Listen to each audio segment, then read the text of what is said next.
नमस्कार, देवभूमि समाचार में आपका स्वागत है। आपके साथ मैं रीना झा बालियान। खबरों का रुख करेंगे, लेकिन उससे पहले एक नजर डालते हैं इस वक्त की हेडलाइंस पर।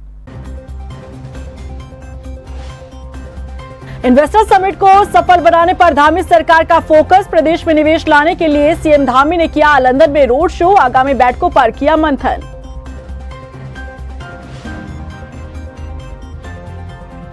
लंबे समय बाद उत्तराखंड की नौकरशाही में दिख रहा बदलाव। टीम वर्क के साथ हो रहा काम। सीएम धामी ने पकड़ी नब्ज। नौकरशाही में दिख रहा बदलाव।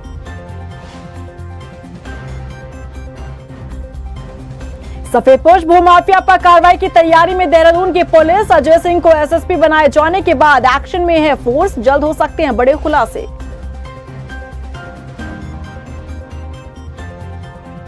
हरिद्वार में कहर बरपा रहा डेंगू। जिले में 300 के पार पहुंचा डेंगू मरीजों का आंकड़ा। स्थानीय प्रशासन की तैयारियों पर उठे सवाल।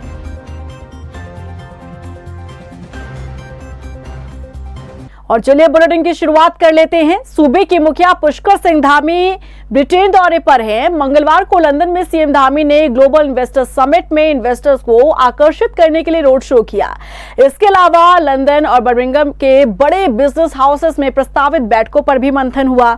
बता दें कि उत्तराखंड में रोजगार के द्वार खोलने के लिए सीएम धामी का ब्रिटेन दौरा काफी अहम है। धामी सरकार इन्वेस्टर्स समिट को राज्य में सफल बनाना चाहती है। इसके लिए पर्यटन, आईटी, फूड प्रोसेसिंग यूनिट के साथ ही ऑटोमोबाइल सेक्टर में निवेश के लिए आमंत्रित कर रही है इन्वेस्टर्स को। बता दें कि प्रदेश सरकार ने ग्लोबल इन्वेस्टर्स समिट में 2.5 लाख करोड़ के निवेश का लक्ष्य रखा है। देखिए, दिसंबर के पहले सप्ताह में निवेश सम्मेलन यहाँ प्रस्तावित है और सरकार ने लक्ष्य तय किया 2.5 लाख करोड़ का निवेश प्रदेश में लाने का। उसी के क्रम में देश के भीतर भी और विदेशों में भी कई तरह की मीटिंग्स और रोड शो आयोजित किए जा रहे हैं। उसी क्रम में कल माननीय मुख्यमंत्री जी लंदन गए और अलग अलग जो प्रतिनिधि हैं जो यहाँ पर निवेश के इच्छुक हैं, चाहे रोपवे का हो, चाहे ऑटोमोबाइल्स के सेक्टर है या पर्यटन में है, जो लोग भी इच्छुक हैं उनसे उनकी 1-to-1 वार्ता होनी है। और निश्चित रूप से यह जो परिणाम उत्साहजनक रहेगा और यहाँ पर निवेश आने से जहाँ विविध क्षेत्रों में विकास के कार्य होंगे, वहीं पर रोजगार के सृजन भी हो सकेंगे। और रुक कर लेते हैं इस वक्त की बड़ी खबर का। ग्लोबल इन्वेस्टर समिट को लेकर लंदन से इस वक्त की बड़ी खबर। विदेशी कंपनी के साथ 2000 करोड़ के एमओयू साइन हुए हैं। बता दें कि फ्रांसीसी कंपनी पोमा और उत्तराखंड सरकार के बीच एमओयू साइन हुआ। रोपवे निर्माण में दुनिया की अग्रणी फ्रांसीसी कंपनी है पोमा। उत्तराखंड में रोपवे केबल कार निर्माण के लिए निवेश किए हैं 2000 करोड़। मुख्यमंत्री पुष्कर सिंह धामी की मौजूदगी में साइन हुआ है एमओयू। तो ये बड़ी खबर इस वक्त की आप तक पहुंचा रहे हैं, जहां पर आपको बता दें कि विदेश दौरे पर है सूबे के मुखिया पुष्कर सिंह धामी और इन्वेस्टर्स समिट को सफल बनाने के लिए उत्तराखंड में इन्वेस्टर्स को लाने के लिए लगातार प्रयासरत है धामी सरकार। और इसी बीच अच्छी खबर यह है कि फ्रांसीसी कंपनी पोमा ने यहां पर एमओयू साइन किया है। पोमा उत्तराखंड में रोपवे केबल कार निर्माण के लिए निवेश किए हैं 2000 करोड़ और मुख्यमंत्री पुष्कर सिंह धामी की मौजूदगी में एमओयू साइन हुआ है। वही प्रदेश बीजेपी सीएम धामी के लंदन दौरे से काफी उत्साहित है। बीजेपी के प्रदेश मीडिया प्रभारी मनवीर चौहान का कहना है कि साल 2025 तक उत्तराखंड को अग्रणी राज्यों में शामिल करने के लिए प्रदेश की बीजेपी सरकार हर कोशिश कर रही है। क्या क्या निवेश हो सकता है और क्या क्या यहाँ निवेश से कार्य हो सकते हैं, उसका पूरा अध्ययन करने के बाद आदरणीय मुख्यमंत्री जी का जो डेलीगेशन है वो लंदन दौरे पर है और लंदन से हमारे उत्तराखंड में किन किन क्षेत्रों में निवेश हो सकता है उसके लिए वहाँ पर उनके रोड शो का कार्यक्रम भी रखा गया है और औद्योगिक घरानों के साथ उनकी कई मीटिंगें उनकी होने वाली हैं। हम निश्चित रूप से ये कह सकते हैं कि उत्तराखंड राज्य देश का अग्रणी राज्य बनाने के लिए ये जो औद्योगिक समेट ये निवेश सम्मेलन जो हो रहा है, ये उत्तराखंड राज्य के विकास के लिए और उत्तराखंड राज्य को अग्रणी राज्य बनाने के लिए बहुत सहायक सिद्ध होगा। उत्तराखंड में समय समय पर अधिकारियों की कार्यप्रणाली पर जहां सवाल उठते रहे हैं, वहीं बात अगर मुख्यमंत्री पुष्कर सिंह धामी के नेतृत्व में चल रही सरकार की करें तो अधिकारियों की टीम बेहतर समन्वय के साथ अच्छा काम कर रही है। ये रिपोर्ट देखते हैं और समझते हैं कि कैसे सीएम धामी ने न सिर्फ नौकरशाही की नब्ज पकड़ी है बल्कि एक टीम वर्क का माहौल भी बना दिया है।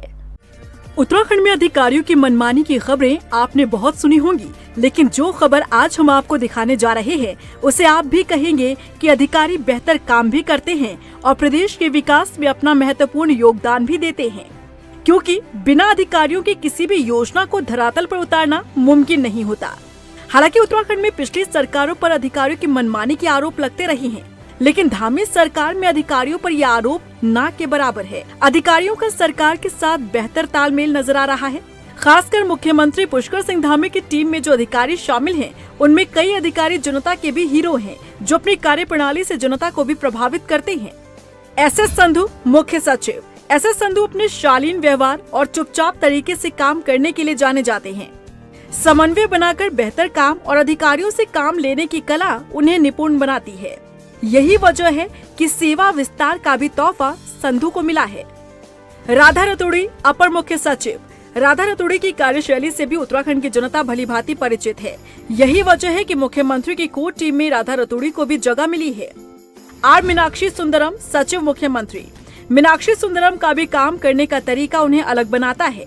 किसी भी काम को ना करने की कोई गुंजाइश आर मीनाक्षी सुंदरम के पास नहीं। यही वजह है कि लगभग सभी मंत्री ये चाहते हैं कि उनके विभागीय सचिव की जिम्मेदारी मीनाक्षी सुंदरम के पास रहे। सीएम धामी की गुड बुक्स में आर मीनाक्षी सुंदरम का नाम शामिल है। विनय शंकर पांडे उद्योग सचिव। विनय शंकर पांडे इस समय उद्योग सचिव के रूप में महत्वपूर्ण जिम्मेदारी इन्वेस्टर समिट के सफल आयोजन को लेकर निभा रहे हैं।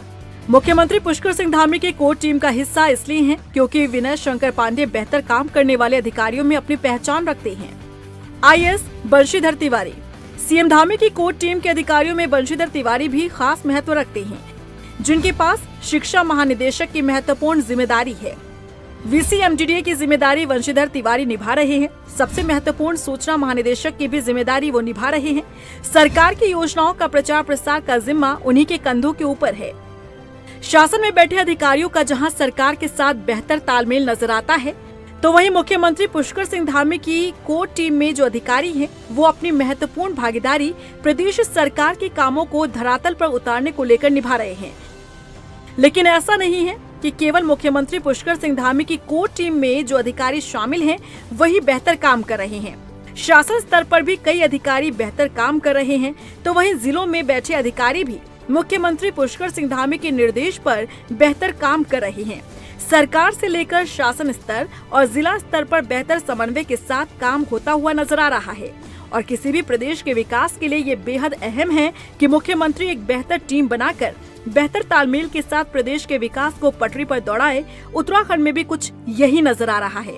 27 सितंबर से राजकीय शिक्षक संघ ने हड़ताल का ऐलान किया है, जिस पर शिक्षा महानिदेशक बंशीधर तिवारी ने कहा कि शिक्षकों की सबसे बड़ी मांग प्रमोशन की है, जिस पर शिक्षकों का आपसी तालमेल ही नहीं बन पा रहा है। उन्होंने कहा कि विभाग फिर भी शिक्षकों की मांग पर आगे बढ़ रहा है, लेकिन हड़ताल समस्या का समाधान नहीं है। उन्होंने कहा कि बातचीत से समस्या का समाधान हो सकता है। बता दें कि शिक्षक संगठन बुधवार से चरणबद्ध तरीके से हड़ताल करेंगे। देखिए, उनकी जो मुख्य मांग है वो पदोन्नति को लेकर के है, और वो भी जानते हैं, सभी लोग भी जानते हैं कि उसमें जो सीनियरिटी लिस्ट है अलग अलग स्तरों पर कई वजह से या तो स्टे है या कोर्ट में विचाराधीन है। तो माननीय न्यायालय से भी हम लोगों ने अनुरोध किया है कि एक तो त्वरित निस्तारण, दूसरा शिक्षक संगठनों के साथ भी हम लोगों ने बैठक करके उसका एक बीच का रास्ता कि जो न्यायालयों के द्वारा अलग अलग आदेश दिए गए हैं, माननीय न्यायालय के आदेशों का अनुपालन भी हो और बीच का रास्ता भी निकले, तो उसको लेकर के कई दौर की वार्ता हुई है। एक दिन अभी पिछले 10-15 दिन पहले भी बड़ी बैठक हुई थी और उसमें एक सहमति बनाने का प्रयास हुआ। आगामी लोकसभा चुनाव में Bharatiya Janata party social media को बड़े हथियार के तौर पर इस्तेमाल करने वाली है। बीजेपी ने इसकी तैयारी अभी से शुरू कर दी है। बीजेपी सोशल मीडिया के प्रदेश संयोजक नवीन ठाकुर के मुताबिक 2024 शंखनाद के तहत बीजेपी पूरे प्रदेश में सोशल मीडिया के जरिए कार्यशालाएं आयोजित कर रही है। अब तक 12 जिलों में कार्यशालाएं हो चुकी है। नवीन ठाकुर ने बताया कि बीजेपी ने प्रदेश भर में बूथ स्तर तक अपने सोशल मीडिया के 6000 पदाधिकारियों की टीम को तैयार किया है, जो अन्य दलों को साक्ष्य के साथ सोशल मीडिया के जरिए सटीक जवाब देगी। कि 2024 शंखनाद अभियान के तहत सोशल मीडिया प्रत्येक जिले में पूरे प्रदेश में कार्यशालाएं आयोजित कर रही है और अभी तक हम 11 से 12 जिलों में कार्यशालाएं आयोजित कर चुके हैं और जो 6-7 जिले हमारे बचे हैं उनमें भी हम 30 तारीख तक इन कार्यशालाओं का आयोजन कर लेंगे। 4 सोशल मीडिया की बड़ी वॉलंटियर्स मीट प्रदेश में प्रस्तावित थी, जिसमें से 1 हम कर चुके हैं और 3 अभी 29 तारीख को हमारी अल्मोड़ा में प्रस्तावित है 1 तारीख को देहरादून में है और एक श्रीनगर में है, वो भी अतिशीघ्र जो है संपन्न हो जाएगी। लालकुआं पहुंचे केंद्रीय रक्षा राज्य मंत्री अजय भट्ट ने अमृत योजना के तहत हो रहे पेयजल निर्माण कार्यों का जायजा लिया। कार्यों में हो रही देरी पर केंद्रीय रक्षा राज्य मंत्री भट्ट ने नाराजगी जाहिर की। भट्ट ने कार्यदायी संस्था को 7 दिन में पेयजल निर्माण कार्यों को पूरा करने का अल्टीमेटम दिया है। बता दें कि शहर में जल निगम अमृत योजना के तहत 12 करोड़ 60 लाख की लागत से पेयजल पाइपलाइन बिछाने का काम कर रहा है। अगर आप गड्ढा खोद देंगे पाइपलाइन के लिए, उसमें पाइप नहीं डालेंगे, मिट्टी नहीं डालेंगे, कई लोग गिर जाते हैं। सारे बिजली का कार्यालय इधर ही है हमारा, और स्कूल इधर हैं छोटे मोटे जितने भी हैं, और क्लिनिक इधर हैं। रोज़मर्रा की जो दैनिक वस्तुएं लाने की चीज़ें होती हैं, दुकानें इधर हैं। लोगों को आने जाने में बहुत परेशानी हो रही थी, इसलिए मैंने सबसे कहा कि तुरंत इसको ठीक करें। जब लोगों की रिपोर्ट आई, आप लोगों ने सबने जब कहा, यहाँ के लोगों ने, मैंने तत्काल प्रभाव से इनके अधिकारियों को, एक्शन को, जो भी इनके सुपीरियर अधिकारी हैं, सबसे कहा कि तुरंत इसमें टाइम दीजिए कि किस टाइम से आप इसे शुरू करें। लक्सर के नदपुर गांव का किसान परिवार एसडीएम के दरबार पहुंचा, जहां उन्होंने एसडीएम गोपाल सिंह चौहान से अपनी बाढ़ के दौरान नष्ट हुई फसल का पूरा मुआवजा दिए जाने की मांग की। उन्होंने बताया कि 50 से 53 बीघा फसल बाढ़ से बर्बाद हो गई है। मुआवजे का नाम पर किसान को सिर्फ 2500 रुपए दिए गए हैं। पीड़ित परिवार दोबारा सर्वे करवा कर मुआवजा देने की मांग कर रहा है। वहीं एसडीएम ने परिवार को हर संभव मदद का भरोसा दिया है। और मेरा जो है 53 बीघे का रकबा है और उसमें कुल 2500 रुपए का चेक दिला गया है मुझे। देखिए, अभी तो हमारे पास कंप्लेनें कम आ रही हैं। शुरू में तो काफ़ी कंप्लेन आ रही थी, लेकिन अब कंप्लेनें कम आ रही हैं। लेकिन जैसे जैसे शिकायतें हमारे पास आ रही है, तो तहसीलदार को मार्क करके हम उसको फील्ड में भेज के पुनः जांच करवा रहे हैं, और अगर किसी की शिकायत सही है तो फिर उसमें हम जो धनराशि है उसको बढ़वा भी रहे हैं। उत्तराखंड पुलिस राज्य को ड्रग फ्री बनाने के लिए अभियान चलाए हुए है, और इस अभियान के तहत राजधानी देहरादून में पुलिस ने नशा तस्करों और आदतन अपराधियों को चिन्हित कर उनकी हिस्ट्री शीट खोली है। एसएसपी के निर्देश पर अब तक शहर के अलग अलग थानों में 133 आदतन नशा तस्करों को चिन्हित किया गया, जिसमें से 21 नशा तस्करों की हिस्ट्री शीट खोली गई। अन्य पर भी कार्रवाई जारी है। देखिए, इसमें खासकर जो ये ड्रग्स को लेकर देखा जाए, स्मैक, चरस या गांजे की बात हो, काफी सारा प्रचलन भी पड़ा और बहुत लोग इसमें अपराधों में लिप्त भी पाए गए। अभी विभिन्न थाना क्षेत्रों में 138 लोग जिन पर एक से ज्यादा मुकदमे दर्ज, उनको चिन्हित कर लिया गया है। उनकी हिस्ट्री शीट खोली जा रही है। हिस्ट्री शीट खोलने के बाद इस पर देखा जाएगा निगरानी के उपरांत कि अगर वो इस तरह के अपराधों में लिप्त है तो उनकी प्रिवेंटिव जो एक्शन होगा वो भी किया जाएगा। तो ये कार्रवाई शुरू हो चुकी है। अभी 138 लोग हमारे टारगेट पर विभिन्न थाना क्षेत्रों में। इसके बाद की कार्रवाई में देखा जाएगा उस चेन में और कितने लोग बाहर के जुड़े हुए हैं। तो अभी जो यहाँ के निवासी है, जो यहाँ पर रहकर इस तरह के अपराध को बार बार नशे के कारित कर रहे हैं, उनकी हिस्ट्री शीट बनाकर इसमें आगे की कार्रवाई शुरू हो चुकी है। गदरपुर में खनन की शिकायत के बाद हरकत में आए तहसील प्रशासन ने एक डंपर को सीज कर दिया है। तहसीलदार दिनेश कुटोली ने बताया कि चेकिंग के दौरान एक डंपर में अवैध रूप से ले जा रही खनन सामग्री मिलने पर उसे सीज कर दिया गया। जिलाधिकारी महोदय गदरपुर द्वारा दिए गए निर्देशों के अनुपालन में कल राजस्व विभाग की टीम द्वारा अवैध खनन और अवैध परिवहन के खिलाफ छापेमारी और जो अवैध जो परिवहन हो रहा था उसकी गाड़ियों की जांच की गई, जिसमें एक वाहन जिसके पास लगभग 40 टन रेता भरा हुआ था, उससे जब हमने संबंधित अभिलेख आवश्यक अभिलेख दिखाने के लिए कहा तो मौके पर उसके द्वारा कोई भी ऐसा अभिलेख प्रस्तुत नहीं किया गया, जिस कारण गाड़ी को सीज कर दिया गया। गाड़ी के वाहन चालक के खिलाफ चालानी कार्रवाई वर्तमान में गतिमान। उत्तरकाशी के जोशियाड़ा में लोग कई महीनों से पेट्रोल के लिए तरस रहे हैं। आलम यह है कि पेट्रोल की कमी को पूरा करने के लिए लोगों को कई किलोमीटर का फासला तय करना पड़ रहा है। नाराज लोगों ने जल संस्थान का भी घेराव किया, लेकिन समस्या का समाधान नहीं हुआ। वहीं इस मामले में जल संस्थान के अधिशासी अभियंता ने बताया कि बरसात में कई पाइपलाइन ब्लॉक हो गई थी, जिन्हें ठीक किया जा रहा है। जल समस्या का समाधान होगा। पिछले 4-5 महीनों से यहाँ पानी की बहुत बड़ी प्रॉब्लम है और हम लोगों को पानी के लिए बहुत तरसना पड़ता है। यहाँ तक जो किराएदार हैं, बीच में तो पानी आ रहा था बरसात के महीने में, तो ऊपर जाते थे वहाँ विकास भवन के नीचे, लेकिन पानी की समस्या जस की तस बनी हुई है कि हमारे यहाँ ये हो रहा है कि हम यहाँ पे पानी की प्रॉब्लम हमेशा से ही है, लेकिन अभी जो अब 4-5 महीने से बहुत ही ज़्यादा हो रखा है। क्षेत्रों में दिक्कत आ रही है और उनका एक डेलीगेशन भी आज आया था हमारे पास, तो उनको हम लोग पूर्ण जो है आश्वस्त कर दिया गया है कि 1-2 दिन में पानी की समस्या समाप्त हो जाएगी। तो कुछ थोड़ा भी पूर्व से जो है बरसात में जब लाइनें चौक हो गई थी तो कुछ लाइनों में अभी भी थोड़ा दिक्कतें आ रही है। कहीं एयर लॉक हो गई होगी, कहीं जो है कबाड़ फंस गया होगा, कुछ इस टाइप से। तो 1-2 दिन में जो है उसको सॉर्ट आउट करवा देंगे। देहरादून में धोखाधड़ी कर जमीनों को ठिकाने लगाने वाले सफेदपोश भूमाफिया अपराधियों की अब खैर नहीं। देहरादून के नए एसएसपी अजय सिंह ने जमीनों में हेराफेरी करने वालों के खिलाफ कड़े तेवर दिखाने शुरू कर दिए हैं। एसएसपी के सख्त तेवर को देखकर ये माना जा रहा है कि जल्द ही कुछ सफेदपोश भूमाफिया पुलिस के शिकंजे में आ सकते हैं। देखिए रिपोर्ट। भूमाफिया और सफेदपोश की खैर नहीं, एक्शन मोड में नए कप्तान, दून एसएसपी के दिखने लगे तेवर, सफेदपोश अब होंगे अंदर। जमीनों के दस्तावेजों में हेराफेरी करने वालों के खिलाफ एक्शन लिया गया, लेकिन इसके बावजूद धड़ल्ले से जमीनों को ठिकाना लगाने का काम भूमाफिया कर रहे हैं, क्योंकि इन कामों को अंजाम देने वाले ये अकेले नहीं बल्कि सफेदपोश का इन्हें समर्थन हासिल है। ऐसे में अब चाहे सफेदपोश हो या फिर भूमाफिया, देहरादून के नए कप्तान अजय सिंह ऐसे आपराधिक प्रवृत्ति के लोगों को बख्शने के मूड में नहीं है। एसएसपी अजय सिंह ने अपने तल्ख तेवर दिखाने शुरू कर दिए हैं। दरअसल देहरादून में हर एक दूसरा मुकदमा जमीनी धोखाधड़ी से जुड़ा हुआ है और इन धोखाधड़ी में शहर के बड़े रसूखदार हों या फिर सफेदपोश अपराधी हों, या तो रजिस्ट्री करने में सेटिंग गेटिंग कर जमीन को अपने नाम कर लेते हैं या फिर लोगों को डरा धमका कर फर्जी हस्ताक्षर और फर्जी दस्तावेज तैयार कर जमीन को अपने नाम कर लेते हैं। लेकिन जब एसएसपी अजय सिंह ने शहर की कमान संभाली तो सबसे पहले ऐसे ही रसूखदार और सफेदपोश अपराधियों पर शिकंजा कसने की तैयारी की है।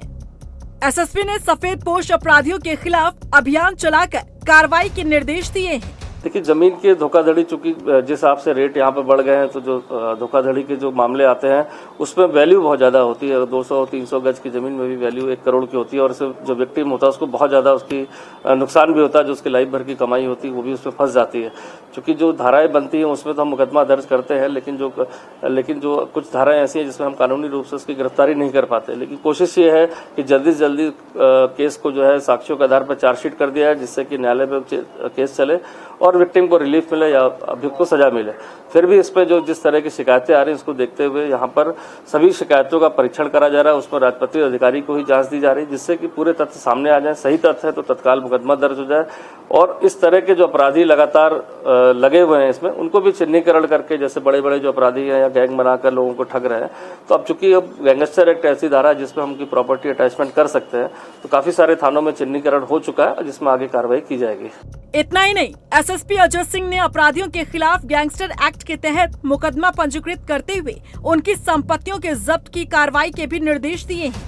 वहीं एसएसपी ने कोठी रहाने के मामले में भी रजिस्ट्री कार्यालय में दस्तावेजों के साथ हेराफेरी करने वाले मुख्य आरोपी केपी सिंह पर शिकंजा कसना शुरू कर दिया है और एसएसपी ने एसआईटी की जांच बैठा दी है। देखिए, जो भी इस तरह के फ्रॉड में व्हाइट कॉलर क्राइम इसी को कहते हैं कि जो आदमी जो है जमीनों के उसमें अपने सही बनकर ओनर बनकर लोगों को ठग रहा है या उनसे पैसे लेकर उसमें कहीं न कहीं गलत कागजात के आधार पर उनको रजिस्ट्री कर रहा है, तो इस तरह के जो क्राइम है ज्यादा देखने को मिल रहे हैं देहरादून में। इसीलिए सभी ऐसे अभियुक्तों का जो इसमें लिप्त रहे उनका परीक्षण किया जा रहा है। मुझे लग रहा है आने वाले समय में जब एक बार लिस्ट तैयार हो जाएगी तो उन पर एक कठोर कार्रवाई सभी थाना क्षेत्र में एक साथ की जा सकती है। बता दें कि जमीन दस्तावेजों में हेराफेरी मामले में पहले से ही एसआईटी जांच कर रही है। इस मामले में अब तक कई लोगों की गिरफ्तारी भी हो चुकी है। इन लोगों से पूछताछ में कई अन्य लोगों के नाम भी सामने आए थे, जिसके बाद एसआईटी की टीम ने नामी वकील कमल विरमानी को गिरफ्तार कर जेल भेज दिया था। एसआईटी की टीम द्वारा अब भी मामले में जांच चल रही है और उम्मीद जताई जा रही है कि टीम द्वारा अन्य आरोपियों को भी गिरफ्तार किया जा सकता है। हालांकि एसएसपी ने देहरादून की कमान संभालने के बाद रसूखदार और सफेदपोश अपराधियों के खिलाफ शिकंजा कसना शुरू कर दिया है। ऐसे में माना जा रहा है कि जमीनों में धोखाधड़ी और भोले भाले लोगों को चूना लगाने वाले भूमाफिया और सफेदपोश अपराधियों की अब खैर नहीं। उधर हरिद्वार में भी डेंगू ने कहर बरपाया हुआ है। जिले में 300 से ज्यादा लोग डेंगू से ग्रस्त हैं। वहीं बढ़ते डेंगू के मामलों को देखते हुए अधिकारी अलर्ट मोड पर है। मुख्य चिकित्सा अधिकारी के मुताबिक स्वास्थ्य विभाग की टीम घर घर जाकर डेंगू से बचाव के लिए लोगों को जागरूक कर रही है। वहीं चिकित्सक मरीजों का खान पान का ख्याल रखने की सलाह दिए जा रहे हैं और वहीं मुख्य चिकित्सा अधिकारी ने लोगों से अपील की है कि डेंगू को लेकर पैनिक न हो, डेंगू गाइडलाइन का पालन करें। बुखार भी कई तरह के चल रहे हैं, डेंगू भी है, वायरल बहुत है, वायरल प्लस टाइफाइड बहुत है, इस तरह के कई तरह के बुखार हैं। तो मैं तो आप लोग के माध्यम से एक ही मैसेज देना चाहूँगा कि डेंगू से एक तो फोबिया ना बनाएं, डरे नहीं। सबसे इम्पोर्टेंट है बचाव, कि हम बचाव कैसे कर सकते हैं। बचाव का सबसे अच्छा माध्यम है सोर्स रिडक्शन। अपना घर, अपने घर के आसपास, अपनी छत, जहाँ भी आपको साफ़ पानी जमा हुआ मिले, चाहे वो थोड़ा सा अमाउंट में हो, तो उसे आप गिरा दें, पानी को खाली करें उस स्थान को, ठीक है। और अगर खाली नहीं कर सकते हैं तो उसमें पुराना मोबिलाइल या जला हुआ तेल जैसे हम लोग पहले डाल दिया करते थे, ये एक जरूर करें जिससे कि मच्छर ना पनप सके। रुड़की में एसडीएम चौक पर भारतीय किसान यूनियन रोड ने महापंचायत का सिस्टम के खिलाफ हल्ला बोल किया। बता दें कि महापंचायत में हजारों की संख्या में ट्रैक्टरों पर सवार होकर किसान पहुंचे। किसानों का कहना है कि बिजली पानी की समस्या उनके लिए बड़ी समस्या है। उन्होंने कहा कि उनको अब तक बाढ़ में बर्बाद हुई फसलों का उचित मुआवजा नहीं मिला है, जिस वजह से उनकी हालत बद से बदतर होती जा रही है।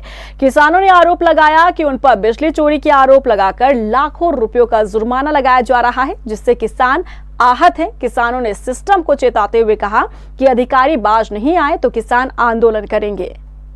और इसी के साथ फिलहाल इस बुलेटिन में बस इतना ही, लेकिन चलते चलते एक नजर डालते हैं इस वक्त की हेडलाइंस पर।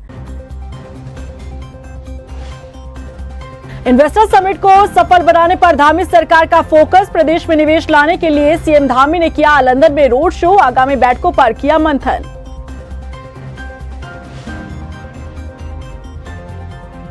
लंबे समय बाद उत्तराखंड की नौकरशाही में दिख रहा बदलाव, टीम वर्क के साथ हो रहा काम। सीएम धामी ने पकड़ी नब्ज, नौकरशाही में दिख रहा बदलाव।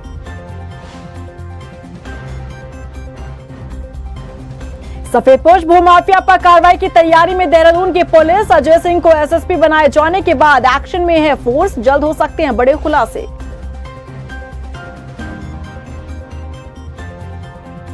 हरिद्वार में कहर बरपा रहा डेंगू, जिले में 300 के पार पहुंचा डेंगू मरीजों का आंकड़ा। स्थानीय प्रशासन की तैयारियों पर उठे सवाल।